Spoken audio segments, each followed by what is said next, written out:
Hi everyone, here's another video in our derivative topic. This specific video is about evaluating values of x in our derivatives and what's the purpose of that. So why do we evaluate derivatives? So the first thing we need to remember is what is a derivative, right? So we need to think of a derivative more along the lines of not necessarily an operation, but more along the lines of the slope of the tangent line of that original function. So that's really what you should be thinking when you're thinking about derivatives, is that it's the slope of the tangent line of that original function.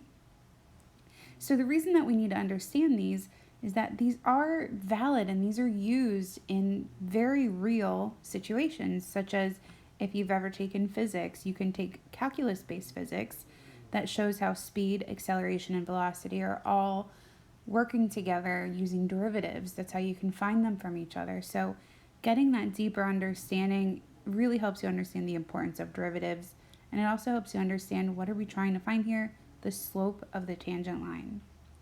So you might see a couple questions and they might be asked, what is the slope of the tangent line of f of x at c? So f of x would be a function that is given to you, and c would be a specific x value that is also given to you. So when you're trying to solve a question that asks this, basically what you're trying to do is you find your derivative, what looks like a function, and then you're going to plug in that specific x value to your derivative function. And when you do that, your total solution will be a number.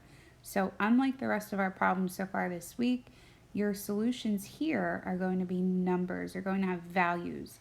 And remember that these values represent slopes of lines, okay? So keep going back and keep replenishing your thoughts about what you're doing here. You're thinking about derivatives, you're doing these operations, but why are we doing it? What does this represent? It represents the slope of the tangent line. So here we go. So this is a great example problem. This is probably the most complicated that you'll see it. When you look at it on Delta Math or maybe another worksheet or another website, sometimes it might just say, what is f prime of 2? And you know that you need to find the derivative and then plug in 2. So for instance, this question is a little bit more involved. This one says, what is the slope of the tangent line of f of x at x equals -1? And our f of x function is 2x to the 5th minus 3x squared plus 2. That's our f of x. So they're asking us for the slope of the tangent line. It's not really giving us the indication that we need to take the derivative. It's not telling us that. But by asking us about the slope of the tangent line, that's my instant connection there. I know that the slope of the tangent line is the derivative. So let's find our derivative first. So we have a polynomial function here. So you can see I'm getting this set up as f prime of x. And I'm going to be using my power rule. These are all just, terms in my polynomial. I can use my power rule. So we're going to take this one slow. Bring our power down to the front and subtract 1 from the power. And we're going to do that for all of our terms. Power to the front, subtract 1 from the power. Now remember, when we don't see an x, that's really like x to the 0. So we're going to bring a 0 to the front and subtract 1 from the exponent. So let's simplify a little bit. So we'll end up with f prime of x equals, so we'll have 10x, oops, I made a mistake here. I actually put up here that was 5 minus 4. I must have been doing math in my head. Okay, that should be 5 minus 1. Okay, and then we'll make this 10x to the 4th. There we go.